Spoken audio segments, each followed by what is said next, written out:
Good morning, welcome. My name is Brian Boom, and I'm Vice President for Conservation Strategy here at the New York Botanical Garden, and I'll be the moderator for this morning's conference. Where we're going to focus on the premier local project of the Center for Conservation Strategy, the New York City EcoFlora project. I'm sure there's some of you here who know a lot about it. I know because you've been part of the workshops that have led up to this moment, and some that have maybe nothing about it, but heard about it and it sounded interesting, intriguing, and you were curious. And there are probably some people in the middle. So we're going to try to cover all the bases. If you know nothing, you're going to come out knowing a good bit. And if you know a lot, you're going to tell me what I forgot to mention. So I understand how that works. It's wonderful to see so many people here interested in this topic.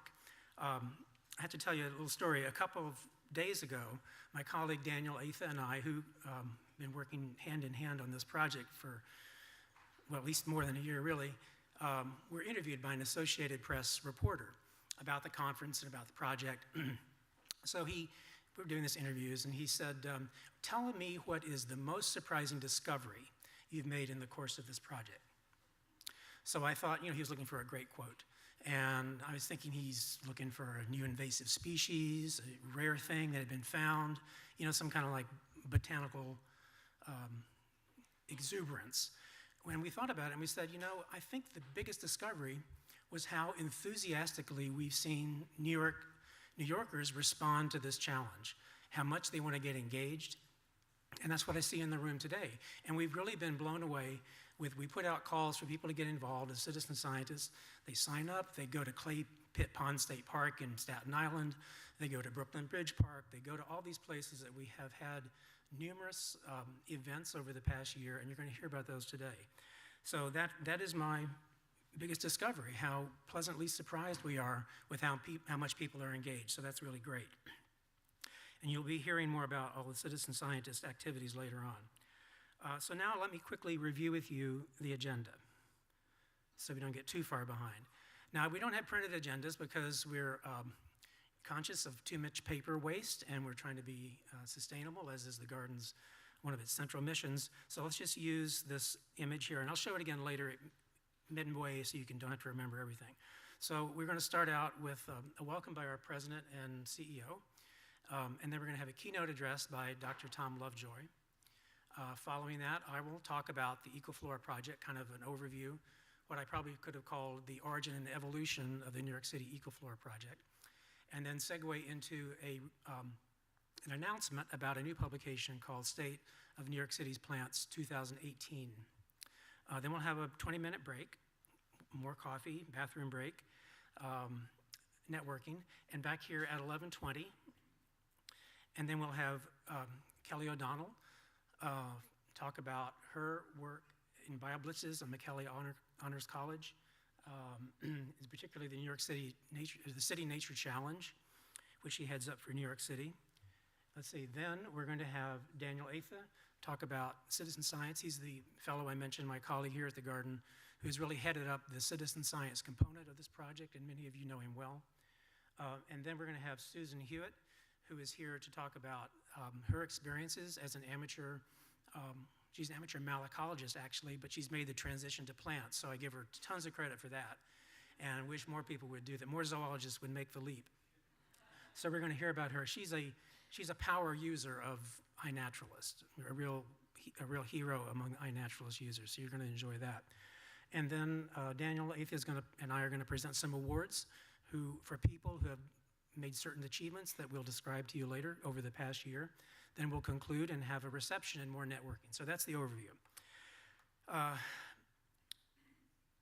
Before I get into the meat of the program, I want to before I forget, mention two opportunities to this group, because if you're interested in this project, you're going to be interested in these opportunities coming up. The first of which is right here, the Urban Naturalist Certificate Program, which has been around for a year or so now, but we're starting this fall. And I was asked to point out to you that as of yesterday, the online registration for these courses is available, so you can do that. Or after the conference is over, you can go upstairs to the third floor of the Watson building, and I'm sure someone in adult education would be happy to sign you up for that. So you should check that out. Oops, see Daisy. And the second thing is November 1. we're having a sustainability summit and dinner. This is a corporate event where we bring leaders of thought about sustainability in the corporate sector together with the public and have discussions and debates about best practices. And so you can RSVP there if you're interested, and I hope you can come to that.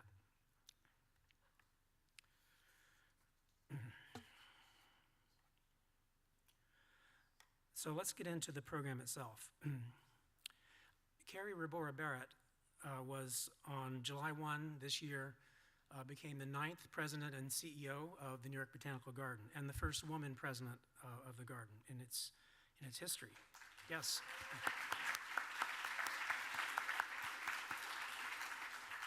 Dr. Barrett came to the garden from the Metropolitan Museum of Art, where she had a distinguished career over 34 years, starting at the bottom rung as a curatorial worker, a researcher, and moving up the ranks and to become an administrator. And since 2009 has been Deputy Director for Collections and Administrations at the Met. So we're extremely fortunate to have her as our new President and Chief Executive Officer. Dr. Barrett.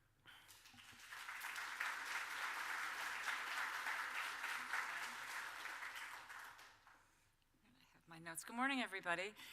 It's a pleasure to be here. It's a pleasure to be at the New York Botanical Garden in general. As Brian, thank you so much for the generous introduction and also for such a clear introduction to this very, very important topic that brings us here today, the EcoFlora conference, the EcoFlora project that I've even been, I downloaded iNaturalist over a month ago, and I'm not a power user, but it's been helping me. We can talk. Well, you know what? I'll start with that then. As someone who, as Brian said, I grew up as an art historian, but more and more what I keep thinking to myself, what I really know is that any of us who are curious, who like research, who like to learn new things, I feel like that's in my being. I happen to have chosen as a college, graduate school, career path that my research would focus on art, specifically portraits of early American portraits from the 18th and 19th century. So what's interesting to me now is that, given I'm looking at the course of the day, and when Tom Lovejoy says John Bartram, I can actually see him because I know what his portrait looks like, or Benjamin Franklin. I think the way that I know these people is that I know all their faces because that was my work for a very, very, very long time. But what I get back to is just I think all of us here must be curious individuals.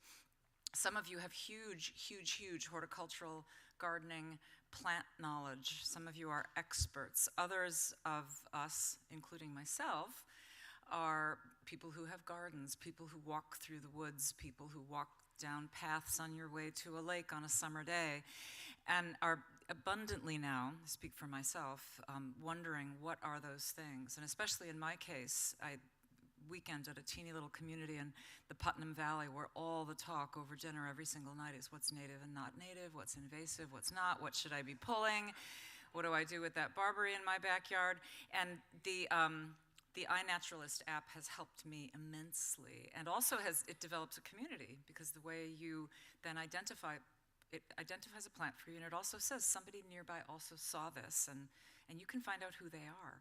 So it creates this amazing community, which is back to my brief introduction for today's events and why I'm so pleased that this is, I love the first annual, which means there will be another one, right? Sometimes you host an event and then you say second annual, which means, but we know this is a success. We know this is a success. The Center for Conservation Strategy at the New York Botanical Garden, which is led by Brian and with a lot of his colleagues in science and across the garden, is really on a roll, doing the important work that makes this place what it is. This is a great, great, great garden, one of the best in the world. I hesitate to be too hyperbolic, but in every aspect, the events are wonderful. The permanent collections are superb.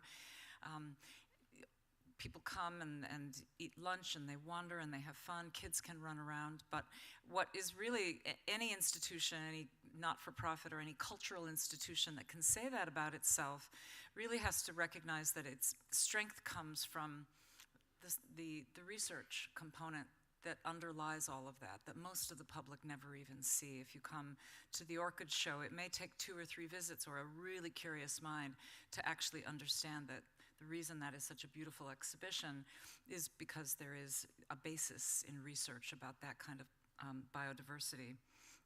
This is a landmark event for us.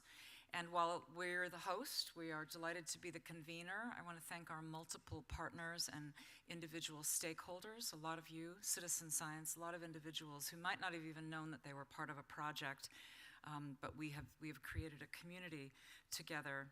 This project is one of the highest priorities in the Center for Conservation Strategy here, identified in the garden's strategic plan, which was done in about 2015, 2016, for rollout between 2018 and 2021.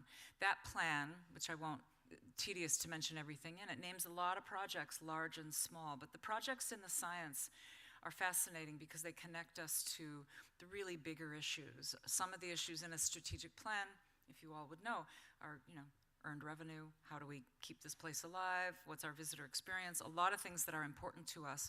But in science, kind of takes the next step and says, the work that we're doing is very, very specific to the plants of the world. And what does that, what place are we in? Not just as a convener, but as a leader in the conversation of biodiversity, climate change, the environment in general, ecology and world systems. This becomes one of the 5 or 6 major kind of topic goals, initiatives in our strategic plan is saving the plants of the world. The world is a very big place, so one of the things that I love best about this is that your world starts right here. Our world starts in the Bronx, goes out to the 5 boroughs where we have all of you in citizen science. Beyond that, New York State, beyond that, this is our world, and our world can be very local, even while our scientists are studying in the South Seas, in South America, in Southeast Asia, in many, many places across the world where biodiversity is at risk. But it starts here, as with all great, urgent initiatives. This institution is now 127 years old and has always had a passion. This isn't just something we created a few years ago, but if you look back at the history of this institution, there has always been a passion and programs and energy and resources being put precisely what brings us here today.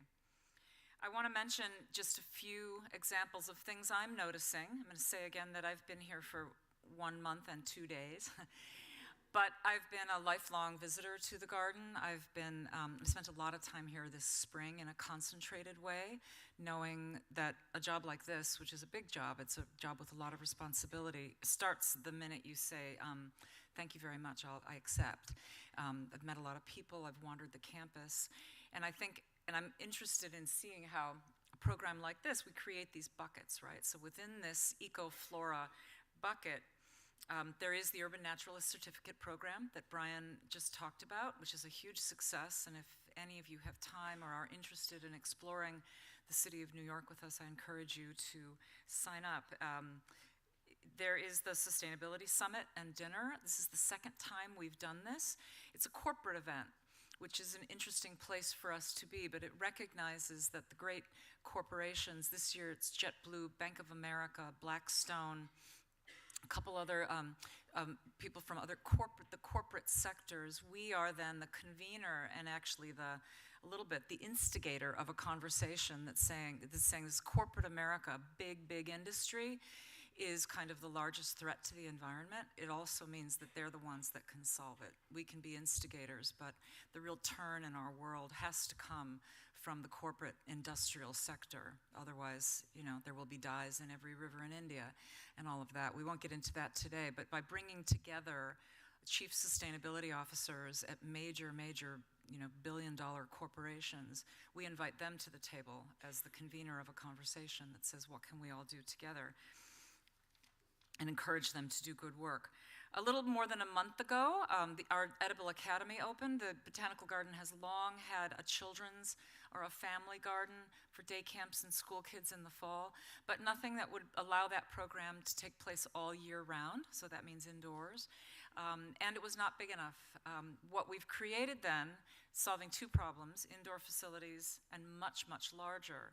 We also took the opportunity to build a green campus with compostable toilets, a solar roof on that indoor space, a greenhouse, a glass house that's dedicated to the plants that are grown for the kids to use in the fall and summer, which just ups the game on getting our children to understand health, healthy eating. This all starts with food, right? For those of us who love plants, the thing that we all have in common is we all eat vegetables, sometimes not willingly when we're like little kids, but we all eat them and we should all eat more of them. And so we feel like a lot of what we're talking about today, there are all these tentacles that go from, you get a kid from the Bronx to eat and enjoy Swiss chard, their life changes in ways that you can all think about. Not just, oh, I had a healthy lunch, but I actually changed a behavior in my family. I went home and said, I ate a new vegetable today. Can we have that again? Or I'll teach you how to cook it, Mom. Today we made pesto.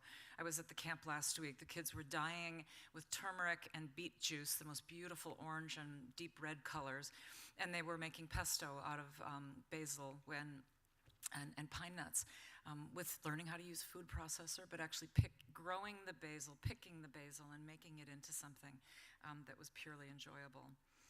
The Humanities Institute in the library right upstairs from us is a remarkable, now 6-year-old program that connects art and science, culture and science, gardening and display, and there are programs every Fridays, a number of great programs. That's another thing that I think is part of this initiative, part of our EcoFlora initiative, part of the Saving the Plants of the World, because there's a place where we can bring stakeholders and colleagues from all over the city and actually the nation, invited speakers to come to the table for us. So for today, what this topic is, I won't repeat what Brian said, but it's perfectly fits in this amazing mix of activities, shares information about plants from diverse sources, cherishes and celebrates observations by trained scientists and citizen amateur scientists. And I've been enjoying it myself, as I've said. It's really fun. I'm a citizen scientist who needs to know more about plants so that I can, lead this place to the best of my ability. I want to acknowledge the Institute of Museum and Library Services for the generous grant that funded this first phase of this project. I hope some of you are here today. We're very grateful. Even a community-based project like this does need funding. And it is my pleasure now to introduce Thomas Lovejoy, the keynote speaker for this morning. Dr. Lovejoy, who's been called the godfather of biodiversity. Is that true? That sounds very powerful in a mafia kind of way. Oh, that's funny. Okay, that's really funny. Godfather of biodiversity. He's a senior fellow at the United Nations Foundation and university professor in environmental science and policy department at George Mason University. Lovejoy was the World Bank's chief biodiversity advisor and the lead specialist for environment for Latin America and the Caribbean, as well as a senior advisor to the president in the United Nations Foundation. In 2008, he was also the first biodiversity chair of the John Hines III Center for Science, Economics, and the Environment. He has served as president of the Hines Center since 2002.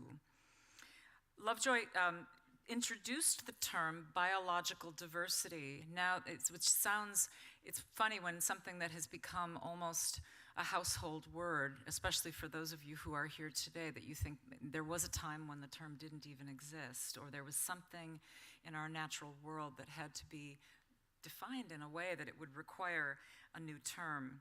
That was in 1980. He was formerly the chair of the Scientific Technical Advisory Panel, the Global Environmental Facility, and the multi-billion-dollar funding mechanism for developing companies in support of their obligations under international environmental conventions. He's received a number of awards, including the Tyler Prize for Environmental Achievement, the Blue Planet Prize, and the gold medal of the New York Botanical Garden, our most sort of esteemed award, prestigious award, back in 2014. He has a PhD in biology from Yale University, and I had the pleasure of spending some time with Thomas yesterday, and I'm going to the Amazon as soon as I can. This man is so captivating. When you see, I love the, there's a Godfather, there's an Indiana Jones quality about you, too. The esteemed, distinguished, smartly dressed professor who sleeps in a hammock in the Amazon rainforest. I think, we've just met, but I think the world of you, and I'm delighted that you're a trustee of the garden and that you will be speaking to us right now. Thank you.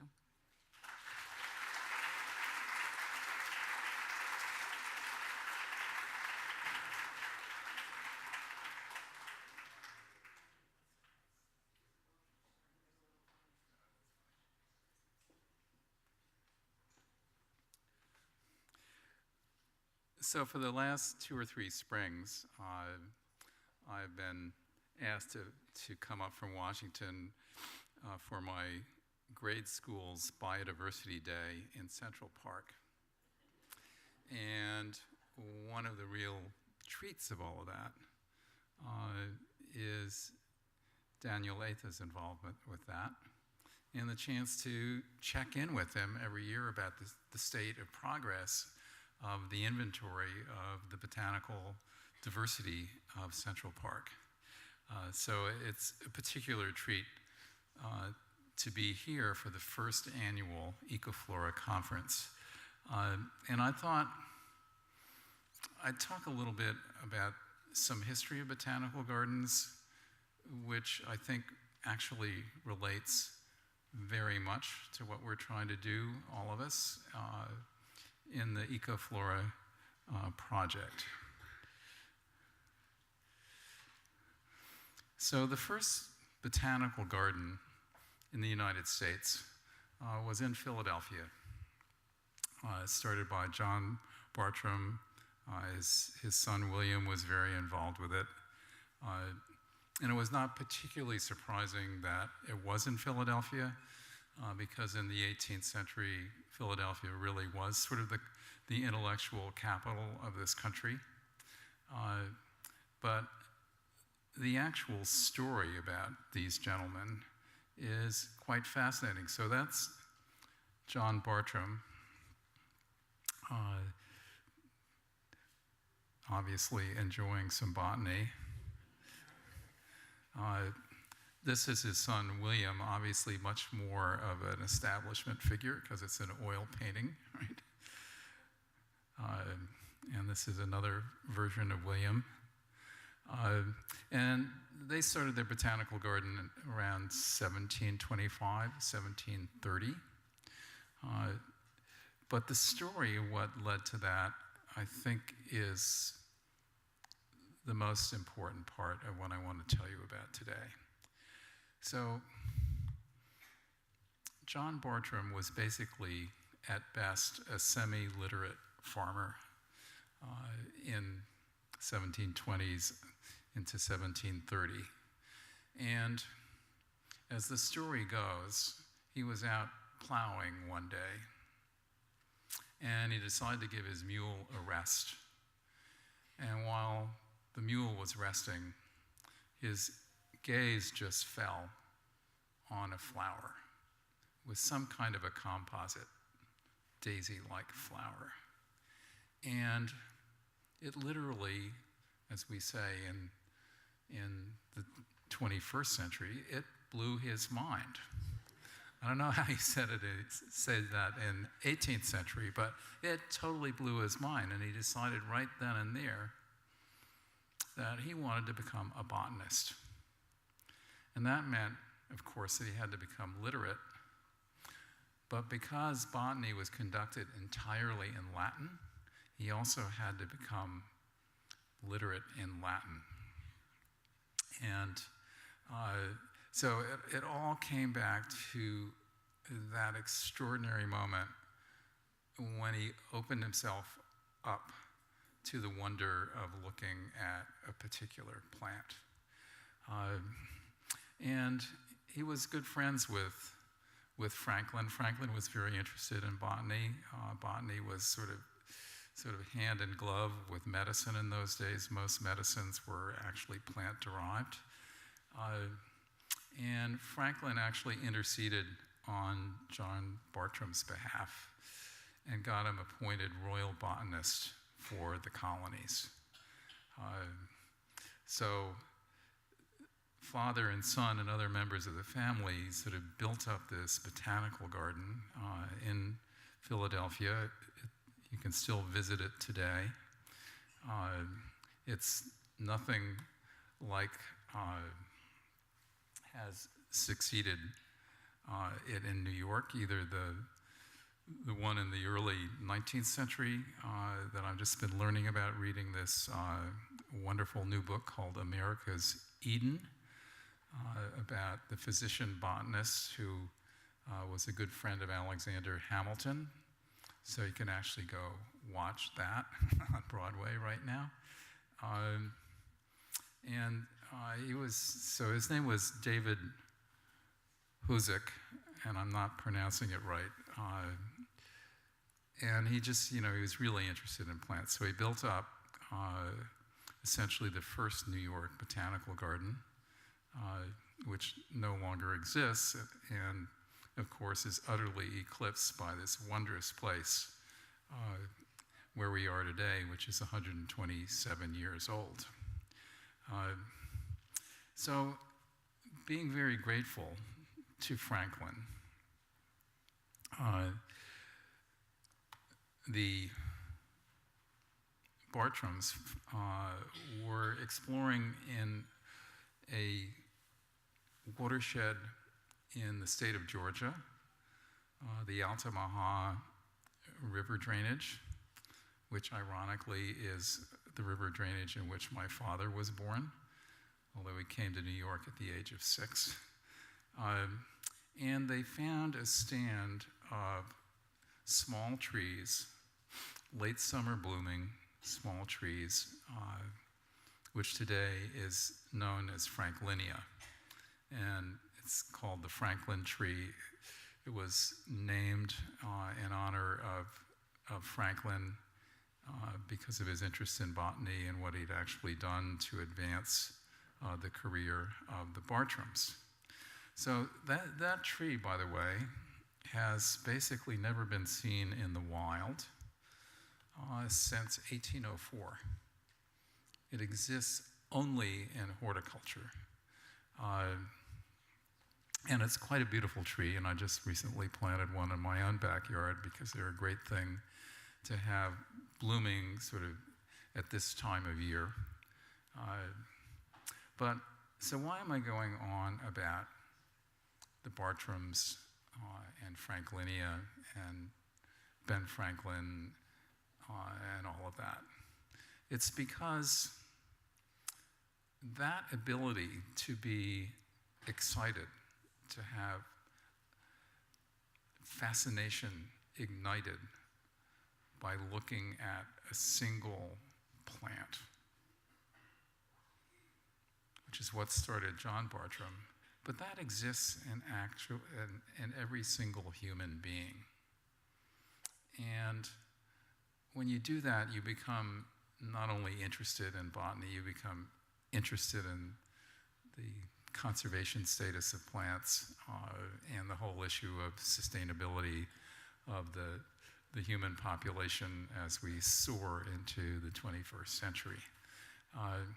And I think what the EcoFlora project is doing is opening up the possibility of multiple John Bartram-like moments that 10 or 20 or 30 years from now will actually allow the New York Botanic Garden to say, see that famous scientist? You see that famous conservationist? Well, she or he got started because of EcoFlora. So I applaud this program just with huge enthusiasm and know you're going to have a wonderful day today. Thank you.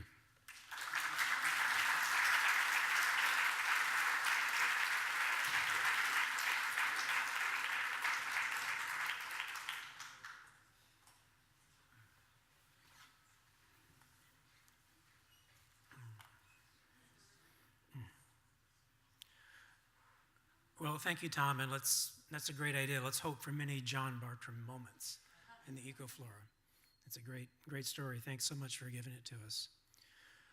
Well, let me move to the main reason we're here today is to talk specifically about the EcoFlora. And I'll not introduce myself because I've already introduced myself, so let's just cut to the chase. I think when learning about a project, it's good to know its origins. I mentioned in my introduction, this talk really could be called the origin and evolution and early evolution of the EcoFlora project. Well, it's all summarized here. This is the point of origin in this strategic plan that Dr. Barrett mentioned in her welcoming remarks. The garden went through a bottom to top review of all its current programs and where it wanted to go in the coming few years, 2016 to 2021. And long story short, among all the discussions, one of the projects that kept or the project ideas that kept kind of coming to the top was this idea of what we came to call an EcoFlora. So I just show this because it is a link. You can learn all or more than you ever want to know about the garden strategic plan online. And the EcoFlora's origins are buried in there. What we did in the course of that discussion was to take an audit of our current programs and projects that were relevant to the New York City area. We have conservation projects all over the world. Carrie mentioned that, and we've been doing it ever since the institution was founded in 1891. But for this next period, we wanted to take a real fresh look at what we could do locally in New York City. And one of the projects that has been ongoing almost since the start of the institution was some version of a manual of plants of the northeastern United States and adjacent Canada. The last time this book was published was in 1991. We have a current curator, Rob Noxie, who is the Arthur Cronquist Curator of North American Botany, who is carrying this project to the next phase, and he calls it the New Manual of Vascular Plants Project. And so we had that ongoing project and a lot of expertise and tradition working in this large region of North America. Another more local project that gave us equal confidence about moving forward more specifically was this project Daniel Atha and his colleague Regina Alvarez were working on in Central Park. This project has now been completed. It's in manuscripts in production, and it's going to be published this year. So this was a very high-profile project. You can see this little snippet. The New York Times covered it. Got a great picture in the Times. And so we built on these experiences that we had. The other thing that was going on that kept coming up in our discussions of the plan was this concept called plant blindness. It's a real term. It was defined. I put the link there so you didn't think I was making it up. What it is, it's a societal ailment. It's people's inability to see clearly plants and their importance to humans, to human well-being, and to the planet's well-being. And it has all these attributes. I won't bother to read it. Another thing that has this problem is it has implications for conservation. Just look at these statistics. This is in the United States, money that's invested in endangered species, way out of proportion in the favor of animals versus plants. So the connection, connect the dots, unless something is going to get funded, it's probably not going to get conserved because you can't attract the funding, and if it's not on people's radars, that's a problem. So we wanted to raise awareness of plants and do it locally in somehow a combinational way. How to do that? Well, we took kind of an audit of what was out there, and it was a godsend, this project, the StewMap project, a U.S. Forest Service project, which takes an inventory of all the entities in a given region. And now it's in many cities. It started here in New York City, of places that are doing things around environmental stewardship, and all like a directory. Who's in charge? How do you reach them? Email address, the whole thing. And so you easily can make a contact. So this was great. I mean, we knew who people in the city were obviously doing things related to plants. New York City parks predominantly. Brooklyn Botanic Garden, our colleagues there, of course, and many others we knew. But this opened up a whole nother opportunity to really connect up with the network that we knew we needed to make this functional. Another thing that came out about the same time was the publication of New York City Nature Goals 2050. These are the 5 main points of it. It's a wonderful document that's available online. It's a vision of what should happen with nature in New York City. New York Botanical Garden was involved with it. Todd Forrest, our vice president for Horticulture and Living Collections, was a major player in the thinking about this document. And so we wanted to make whatever project we developed resonate with the goals of this project, these goals. So we took that into account.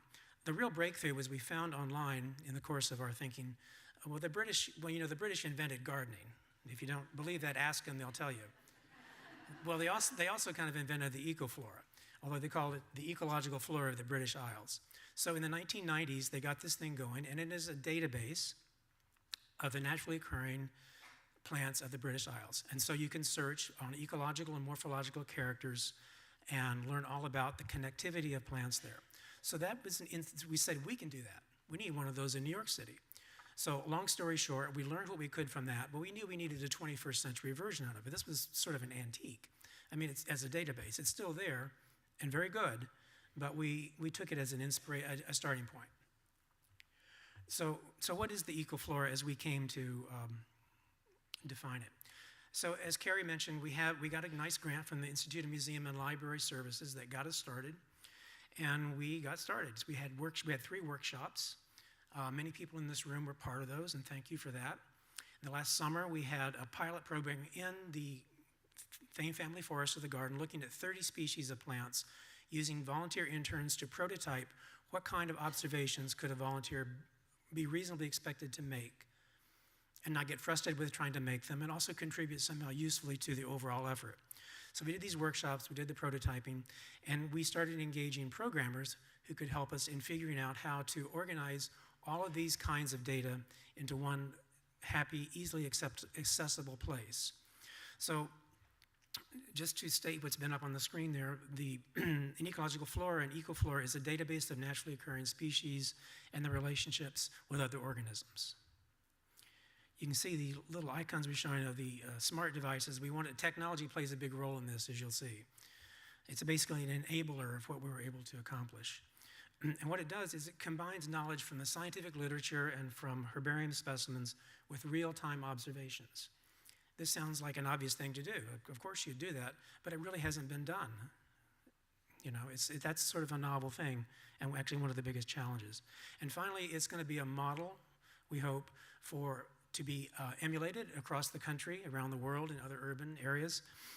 And we're mindful of that goal by having everything we develop being open source, accessible, free to use, and we think that's definitely the way to go. So that's what it's all about. So I wanted to summarize here what is the central challenge of the project. It's combining the so-called legacy data, published scholarship, and herbarium specimens, such as those in the William and Linda Steer Herbarium, where we have 7.8 million specimens just right above us, but herbaria around the world, all these great data, but with new observations that everyone in this room can make. In fact, some of you probably made observations on the way here to this meeting this morning. Susan, did you make an observation? You didn't, all right. I'm sure someone did, because it's so easy. Anyway, but this is a challenge. It's easy to say, but it's hard to do. And along the way, we've been picking up some great support. And I love this quote from our dear friend and colleague, Ed Wilson, who is a retired emeritus professor at Harvard, but also for many, many years a distinguished counselor to the Gardens Board and was on the board at one time. I won't read the quote, but we use it a lot because it says a lot in a few words. It's very inspirational, and we thank him very much for that kind of endorsement. Basically, he said, if you guys weren't doing the EcoFloor project, someone would have to invent it. That's how clear it was. It's a needed thing. So a little more math here. My math teacher would appreciate this, I think. So this is how to create the EcoFloor in cartoon form. It's combining these elements, something called Symbiota and iNaturalist and Globi, and I'll tell you what all these are in a sec. In the presence of citizen scientists and money, will yield the EcoFloor. So we're done, right? That's the concept. So what are these Symbiota and iNaturalist and Globi? So Symbiota is a National Science Foundation funded project. It's very successful to build a library of web tools to help biologists and establish virtual floras and faunas. In a nutshell, some very smart people decided that why should biologists learn to code? It's great if they want to, but why not pair up with software engineers who can write the code and write the programs and make them available to biologists to let biologists do their thing. So this is ongoing, and we've partnered with them, as I'll explain in a sec, to provide our platform for the EcoFlora. This is an example. The garden is already part of the Mid-Atlantic Herbarium Consortium, and we participate in that, and we were working towards developing our software platform, which I'll also talk more about in a minute. But the other part of this, so the Symbiote is for the so-called legacy data, herbarium data and literature. iNaturalist is a citizen scientist app. It's free. You can download it. How many people have iNaturalist on their phones? Oh, all right. So it's very popular. If you haven't, you got to get it. Do it during the break. Do it during the 20-minute break. Download it, and it's so easy. This is the enabler. This is the way for people to engage with this project. As you'll see, a lot of people are going to talk about today, so I won't dwell on it, but it's amazing. And this complex web of diagrams is to show you just how connected all the linkages among different buckets of data are. GLOBI is the acronym for Global Biotic Interactions. And if there's any Swiss people in the audience, they'll say, no, it's not. That's a cartoon character. It's like the Donald Duck of Switzerland. I learned when I was Googling GLOBI to learn about it. So someone's got a sense of humor there, I think.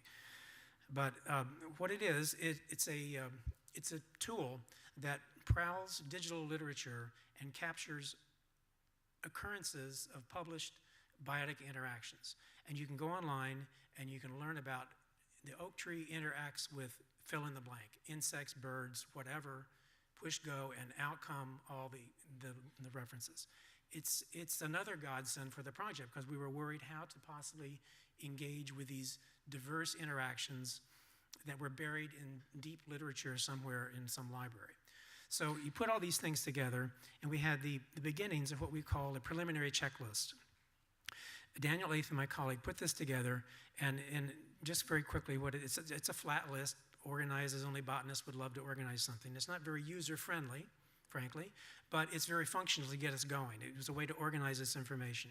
So we had aside each species known from New York City, a hyperlink. You click on observations, you go straight for Allium canadense, variety canadense, to the iNaturalist page for that, for New York City. It's that specific. Click on specimens, you go to the Symbiota page for that species, for New York City. Interactions takes you to the GLOBI link. So all the info is right there. It's just not woven together. It's close, but no cigar. So what we've been doing with this is we've contracted with one of the co-developers of Symbiota, a man named Dr. Ed Gilbert, who is working with us to customize a Symbiota page, and it's a work in progress. This is as it is if you look this morning, the New York City EcoFlora Vascular Plant Checklist, and what it is, it combines the legacy data. So you see, just take, of course, Americanus, the first one. Daniel D.A. Atha is a herbarium specimen citation. You click on that, and you go to where you see the specimen, and you click deeper, and you go into the steer herbarium, which happens to be here where the specimen is. You can see a picture of it, look at all the data, get the locality, and then the next thing over turns out to be an iNaturalist observation. You click on that, same deal. You go to the iNaturalist page for this species, you see a picture of it, you see a geographic location, and it's right there. So the idea is to continue this. So the other thing that's being programmed into this are the ecological characters that we want to highlight for these. So you'll be able to search when it's finished on plants that have red flowers and like to grow in swamps and are perennial. You know, I just made that up. But that kind of thing, and that's the goal. So stay tuned for that. The other aspect of this, and what we're going to be mostly talking about the rest of the day, is the other aspect of this project, the observational part, EcoQuest challenges. So this was the innovation that really was a big breakthrough. Daniel and Nathan and I were sitting around, and we wanted to create some game kind of fun way to not only to get people to make observations, but to continue them on so they continue to be interested. So every month, we created a challenge, and put the message out for people to go forth and observe. So the first one we did was in August of last year. It was about monarch butterflies and milkweeds. And so we put out the challenge to go forth and observe, and many people did. We had 448 observations of 33 species, and so it was obviously more than the butterfly and the several milkweeds that we got. I think like four or five species of milkweed were observed. So other insects, birds that were visiting the milkweed, perhaps, and 73 unique observers. So not a ton of people, but it was the first time, and so it was our way to get started. And so the rest really is history, as we'll say, and many people are going to talk about that later. So I just want to show you that quick kind of overview of where we started and where we are now. And what I want to do is quickly segue, yikes, on time, and quick is the operative word. But this is the big announcement. I buried the lead. I hate that. I hate when I do that. So we have today, and if you can go online, you can download it during the break, a new publication available today online, State of the New York City's Plants 2018. The date also implying there's going to be a 2019. So this is the first time we put together a compendium of all plants known historically from 1807 to 2018 from New York City. There's 2,029. And you can see every one of them in a very long appendix. And we get to some of this detail, but I wanted to let you know it's available now, and we're not printing out copies. Actually, sorry, Carrie, I did print out one copy, but because it's a 132-page document, so we don't want to waste paper, but I do want to show it. So I hope you use it online electronically, but it's a really beautiful document that I want to quickly orient you to. And once again, very quickly, because you can do it yourself. But this is the table of contents. Let me just click through the slides to show you. There, as I mentioned, 2,029 species of vascular plants known from New York City, extant and historical. This pie chart shows a breakout of the imperiled plants in New York City based on their threat, their imperilment, from globally through the World Conservation Union's assessment. 6 species are here. There are 3 that are imperiled by the U.S. Forest Service's list, and 258 by New York State, New York Natural Heritage Program. If you reduce the duplication of some of those overlapping names, then there's 265 species that are imperiled. Then every one of these, we focus on a specific area to kind of highlight different parts of the city. And we started out in our own backyard, the New York Botanical Garden, where in 2016 we did a very intensive survey of the plants here, and this was published in our journal Britannia, so you can read all about it. But we go into it in detail, and one of the things we wanted to point out that this is still, our hemlock grove here is the strongest, most extensive in New York City, even despite the hemlock woolly adelgid. Then we focus on something we think it will be fun, a botanical spectacle, something really cool, as a technical term, a very cool thing, and we thought summer snow would be cool. And so eastern cottonwood seeds do look like summer snow, and this is a picture Daniel Ather took this just last month, a couple of months ago in Soundview Park. Very fluffy seeds that pile up against places, curbs, and it's kind of like an amazing thing. So every year we want to have something fun like this, and so if you've got a nomination for a spectacle, you know how to reach us. So we'd be happy to look at it. Then we talk about the citizen scientist work, and as we mentioned, this could not happen without people out there taking pictures, uploading data, being excited about it. And now in its 12th month, there have been 730 participants that have made over 30,000 observations in all 5 boroughs as part of the challenges, and that's pretty impressive. But we can do better, and we hope to do so. Then we talk about the threats to the city's plants. 33% of the city's flora today is non-native, and the report specifically indicates 3 new invasive species for North America that have been encountered during the course of the project. These are listed, and there's more detail in the report. And 5 new invasive species for New York State have been found by participants in the EcoFloor project. And this shown here is the Italian arum, which is beautiful but deadly as an invasive. Could supplant native flora very quickly. So this is an emerging invasive species that we're trying to get a handle on. Then we focus on the list of the New York State prohibited and regulated invasive species, which for New York City, there are 53 that occur here. These are not to be sold. It's illegal to sell them, to handle them, to look at them, I think.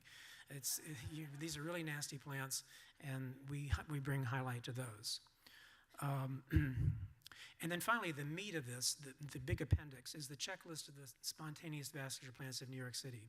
And for this, all 2,029 species are listed in a very long chart, broken down into different major categories of plants, vascular plants, as to the family, scientific name, common name, and the last column has the status column, which is the most complex. I won't go into it because there's different codes and things that you might want to get into in detail, and this is the part that gets revised, right? Every year we're going to go back, and one of the functions we want to happen in our in our Symbiota portal is there'll be a provision for automatically revising what is rare or not based on the criteria we program into it.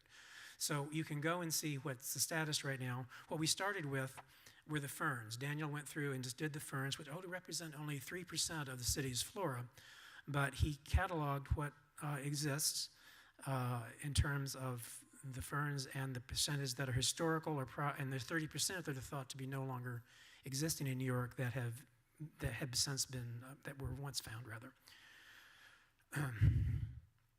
And so finally, Emily rushing because I want to get to the coffee break, like I know you do too. But this is a really important big deal, I think. And I wanted to conclude with the thanking people. That's actually the most important slide. I keep burying the lead. I really want to thank the people that have contributed, the organizations, over 61 and over 106 individuals have been in workshops with us this year, help us think about this project, and most certainly to thank the Institute of Museum and Library Services for their trust in our idea. And there again is the website if you want to click on it. I'm sure some of you have downloaded it already while I've been yammering on. So with that, we're going to have wow, I caught up. Impressive. It's 11 o'clock. We're going to have a 20-minute break. And there's coffee. It should still be some coffee. And come back at 11:20, and we're going to hear Kelly O'Donnell. So thanks very much. Thanks for coming back so promptly. Before we get started, I wanted to keep people asking me what's this spectacular picture. I should tell everyone. It's a picture from the Thane Family Forest from a drone looking south last fall. And so there's the Edenhout Conservatory and all the way down to southern Manhattan. So it's a very dramatic image for sure.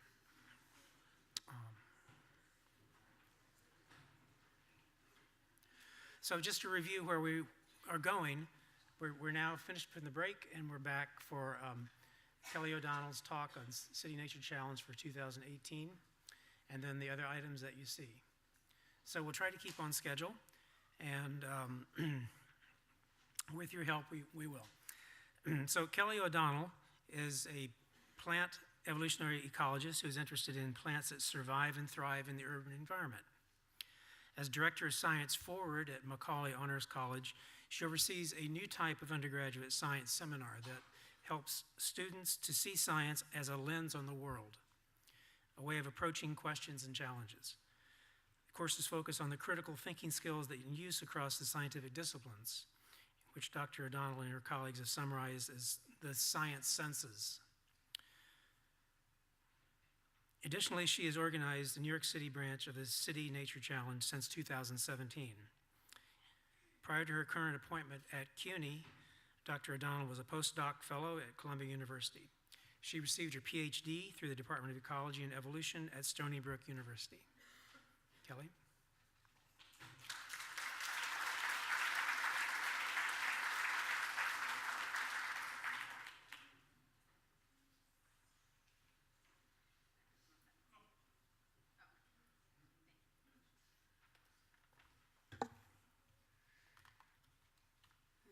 bring this down here. Okay, good morning, everyone. Like Brian said, thank you for your introduction. I am Kelly O'Donnell. I am the Director of Science Forward at Macaulay Honors College, and I am the lead organizer for the New York City arm of the City Nature Challenge. And I'm really excited to be here today to talk to you about our City Nature Challenge this year, and also sort of some background about what the City Nature Challenge is. So while I'm here this morning, I do want to describe where I'm coming from, how I got involved with the City Nature Challenge, talk about how we prepare for it, our great results from this year's event, and then how you can get involved next year. So first, a little context for where I am coming from. My background is in plant evolutionary ecology, but a lot of what I do right now is promote scientific literacy education through our Science Forward program at Macaulay Honors College. Science Forward is a bunch of things, but mostly it's this open educational resource, or OER, that is, and it's a curricular framework for getting, for teaching scientific thinking skills. The OER and materials are all publicly available. If you're interested, you can go to cuny.is/scienceforward, and there's videos and lesson plans and all kinds of stuff you can use. At Macaulay, Science Forward is the required science experience. It's a required science course for our core curriculum. So all of our students take this when they're sophomores, so it's 500 students. The basic framework is, again, that it is skills focused. The course is interdisciplinary, so students see that these skills are sort of common across life and physical sciences. It's an active classroom and it's experiential. So students are practicing these scientific skills. They're learning how science works by actually being involved and engaged in the process of science. And one of the main ways that we have our students engaged in science is through our annual BioBlitz experience. So at the BioBlitz, a few of you have probably actually heard me talk about the BioBlitz before, and I think a few of you have been involved in our BioBlitz, so you might have heard about this. It's a required event that's part of Science Forward, so all of our 500 sophomores do this in the fall. They do this in the beginning of the semester so that they can use these data as the basis for an original research project that they then present at the end of the semester. So they're coming up with the questions, and they're presenting their results as a poster, and they're all based on this BioBlitz experience. And our BioBlitz is actually how I got involved with the City Nature Challenge. So in early 2017, I was working with a group of BioBlitz organizers from across the country, and we were working on a Citizen Science Association symposium.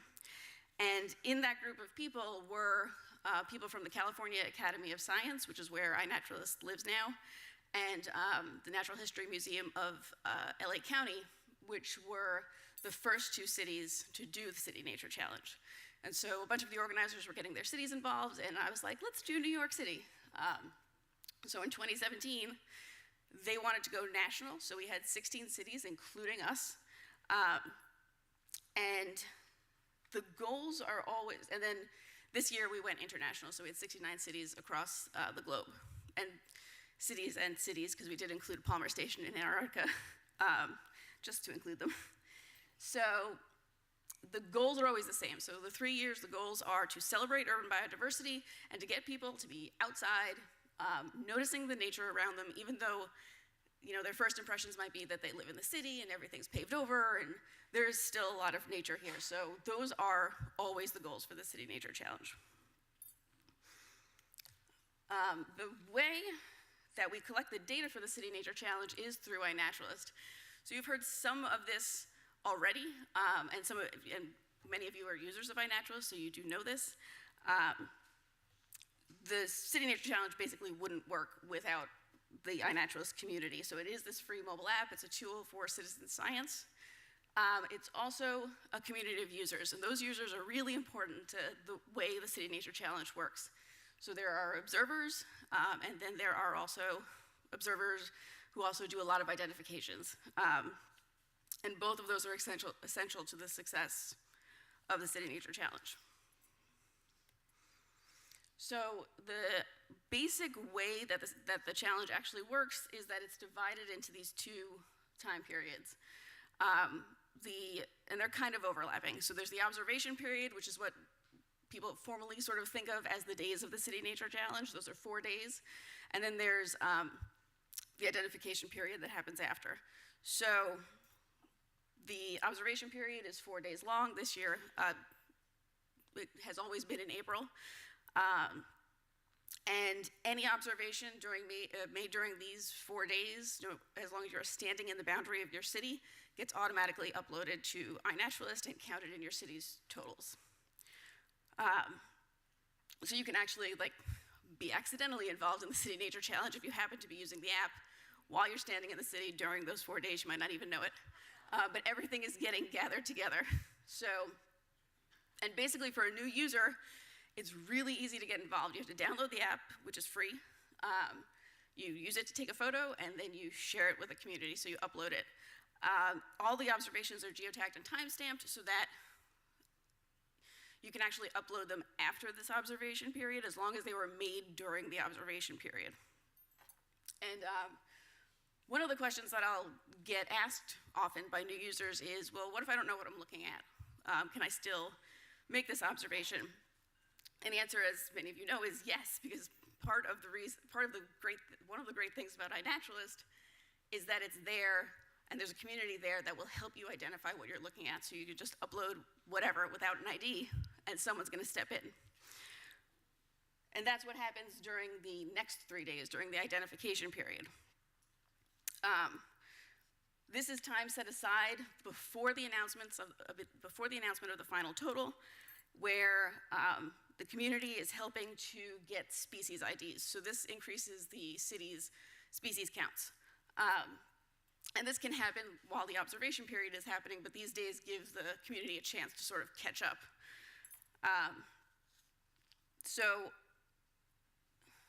And observations, again, are still rolling in. A lot of people who are making lots of rapid observations will actually have their auto upload turned off to save battery life. And so during these identification days, you still have a lot of observations rolling in. So it's super exciting and also nerve-wracking watching the numbers slowly trickle up those 3 days until the cutoff when the results are announced. So let's sort of get a little bit into explaining how you win. Let's look at how we did in 2017. There are basically 3 ways to win the City Nature Challenge. You can have the most observations, or you can have the most species, or you can have the most people involved. So we didn't rank that highly in 2017. We were 9th out of the 16 cities. But in terms of what we did for the iNaturalist community in New York City, we still had really great results. We had a 28% increase in the number of observations made. That's compared to the total number of observations over the 7 years that iNaturalist has been in New York City. So in 4 days, we had that increase. So that's pretty amazing. There's a huge increase in the number of people and the number of observations compared to the same days in 2016. And we added 163 new species to the iNaturalist species list for New York. Not new to New York species, but new to iNaturalist in New York. So this is respectable.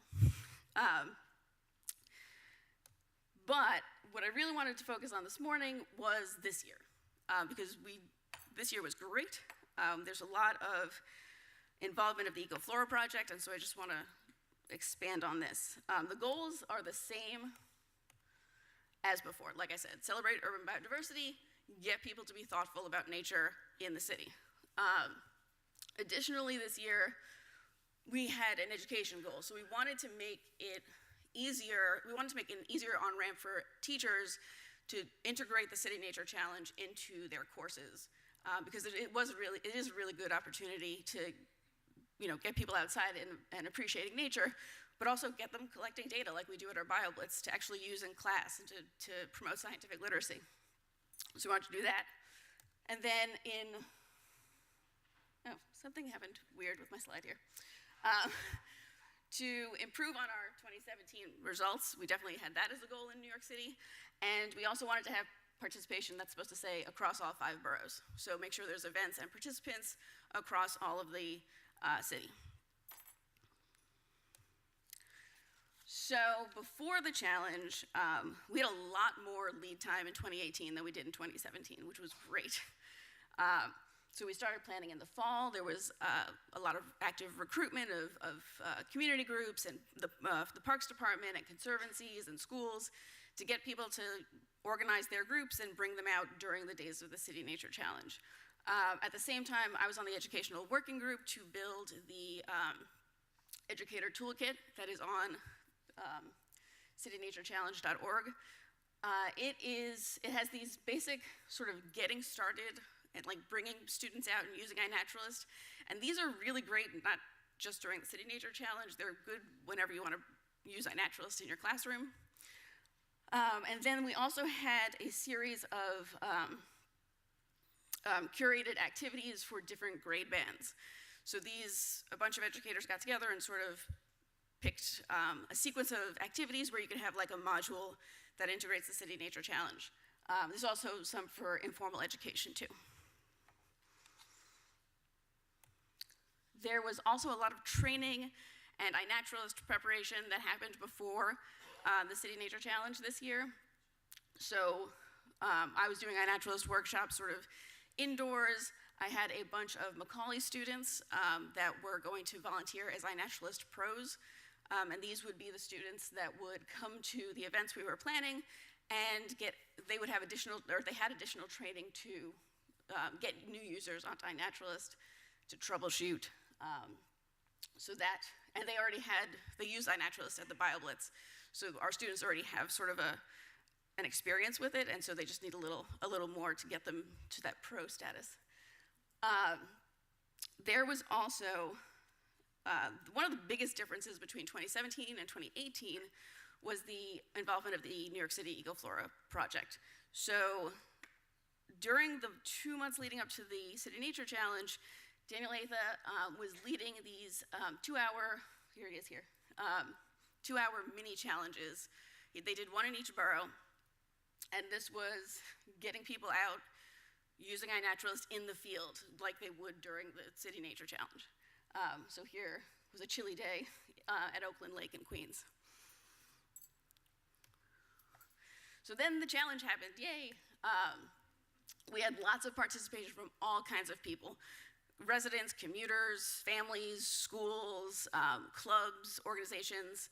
There were 32 public events over the 4 days of the City Nature Challenge. That was the 3rd highest of all of the cities that were involved, so only London and DC beat us there. And these are all kinds of events. They were night hikes or bird walks. We had info tables. There's a little bingo thing. We had two mini BioBlitzes, one at Forest Park and one at the Gowanus Canal. So those were really exciting. And again, the EcoFlora project was really influential in getting our success this year because 8 of those 32 events were led by Daniel Atha and people from the EcoFlora project. So they had 2 events a day, and they were really influential in our success this year. So how did we do? Well, I will get this out of the way first. San Francisco swept all 3 categories. Fine, congratulations to them. But we came in 7th place out of the 69 cities, which is amazing. We had 6 times the number of observations in 2018 as we did in 2017. So that is awesome. We didn't come out on top in the Northeast, which was one of my personal goals. DC did beat us, if you want to consider them part of the Northeast. But we were the highest latitude of the top 10 cities. We were the highest latitude, and if you were out during the city, just show of hands, who was out during the City Nature Challenge this year? So thank you. You contributed to our success. It was very cold. It was unusually cold for this time of year. It was damp, but we still had 22,000 observations. Amazing.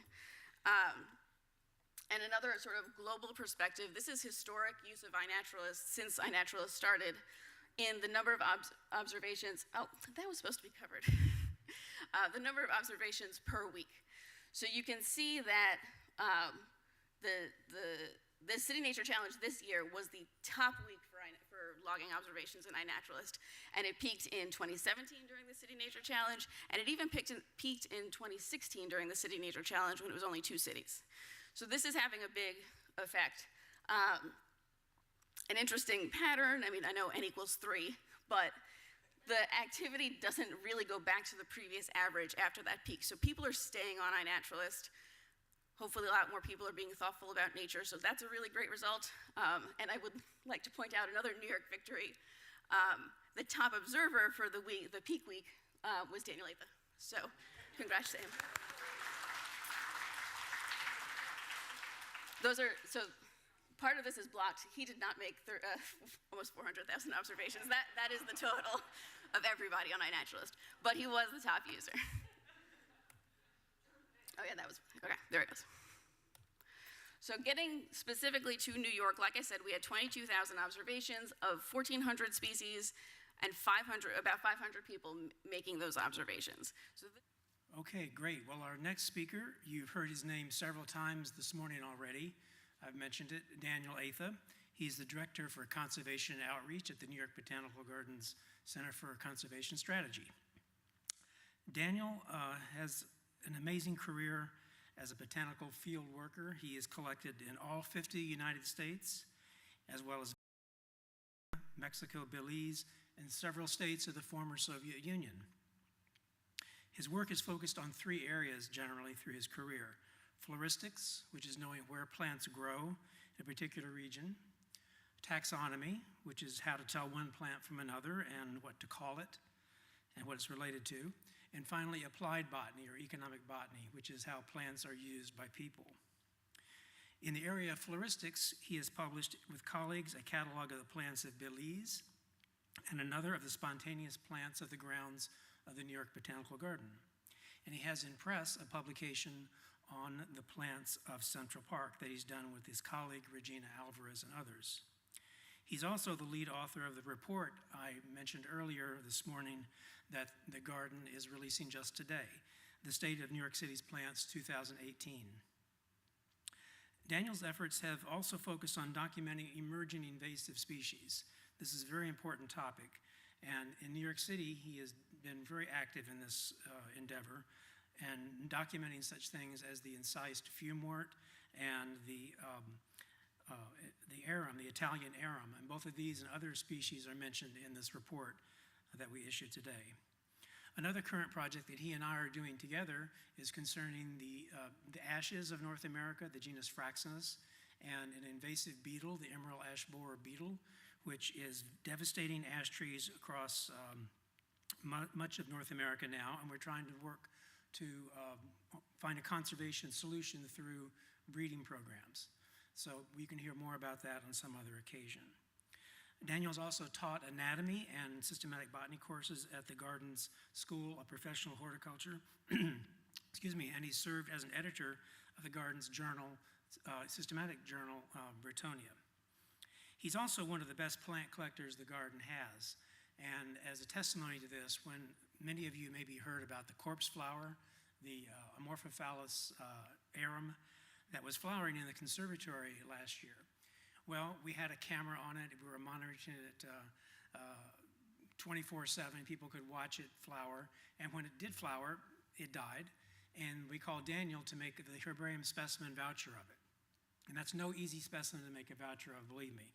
So we call on our best collector to do that.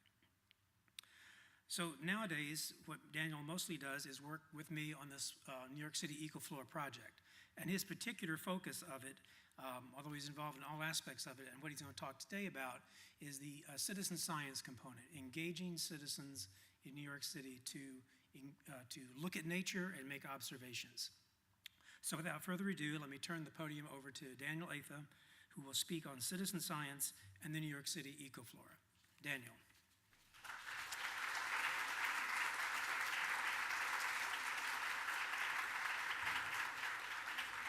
Thank you, Brian, for a very kind and long introduction. Citizen science is following the path established by the original citizen scientist, Charles Darwin. Now, that was somebody who knew how to study natural history and have a good time.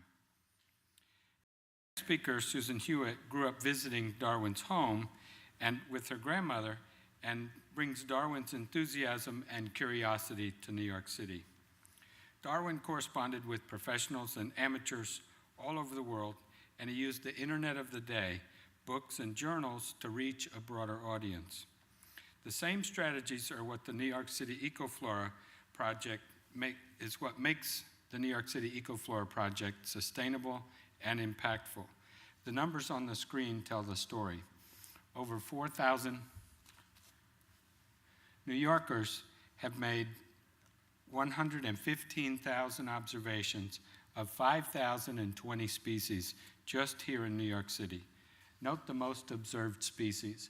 The top 5 are there on the screen. Notice that all 5 of those are plants, and 3 of the top 5 are native species. It's not the pigeon, it's not the rat, or the cockroach.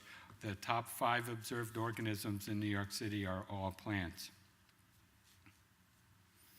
Darwin was driven by a sense of adventure and great curiosity, the same motivations that inspired the founders of the High Line to explore an abandoned railway in the meatpacking district of Lower Manhattan. Nearly everyone who visits the High Line today says, "Wow, I wish I could go back in time and see what this was like before it became a park." New York City is full of such High Lines. They are in every borough. All you have to do is hop on a bus or a subway, or both maybe, and explore the city. Does this picture look familiar? You might recognize the Empire State Building in the background there. The only real difference between this picture and the High Line is this time is the time and the place, and in this picture there are people in the photograph, not just two middle-aged guys exploring in Manhattan, but a cross-section of the diversity of New York City, exercising their curiosity for nature and having an adventure at the same time. Richard Stalter published the flora of the High Line in 2004 and documented 162 species, and no rare plants were found on the High Line at that time. The Newtown Creek Alliance and Hudsonia are using iNaturalist to document biodiversity of Newtown Creek, where this photograph was taken. And in just over a year, 276 species have been documented. And on the day we visited, in this photograph, we found several monarch butterfly caterpillars and the 5-angled daughter, a New York State rare species. Most of us in this room already know the many benefits of being outside in nature where there are lots of plants. And after you've sat still for a few moments, why not take a picture of a plant or an animal that catches your attention and upload it to iNaturalist as you're practicing Shinrin Yoku, as you can see on the screen. One of our interns was interested in music and happened to love nature too. She spent the summer recording the audio profile of different cottonwood species. We have 5 here in New York City. She didn't find any taxonomically significant signals in the audio profiles, but we attribute that to the available tools. We had fun trying, and Sarah is now a graduate student at Rutgers University studying phytochemistry. But it's not all fun and games. This plant, the Italian arum, as Brian mentioned previously, is downright scary and one that almost got away from us. I always say there is no wrong observation and there is no bad plant. It's we who brought the plants here, we prepared the soil, and we turned the thermostat up all the way to the right and made the climate favorable for these invasive non-native plants. And many of you will be familiar with the invasion curve, shaped like a hockey stick.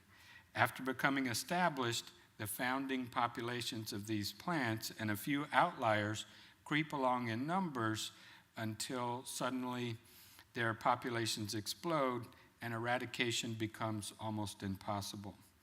This is exactly what happened with the lesser celandine and the Japanese knotweed. I can remember when neither one of them was terribly common, not anymore. When Susan Hewitt, the Parks Department staff, and others posted a few observations of the Italian arum on iNaturalist, we had all the evidence we needed to sound the alarm and alert the community to this new invasive threat. With more eyes on the ground and a rapid response network, we can prevent the next Japanese knotweed. Kelly O'Donnell, who just spoke, talked about the importance of bioblitzes and their potential to reach large audiences. They also encourage more intense scrutiny of more organisms than a site might otherwise get. Regina Alvarez and I participated in Macaulay's 2013 Central Park BioBlitz, where we found several species previously unknown for the park. Since then, we have increased the known flora of Central Park by 25%.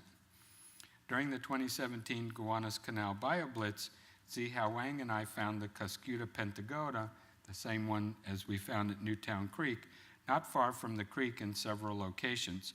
The five-angled daughter is a New York State S3 rare species, known from less than 100 populations in the state, and now at least two places in New York City.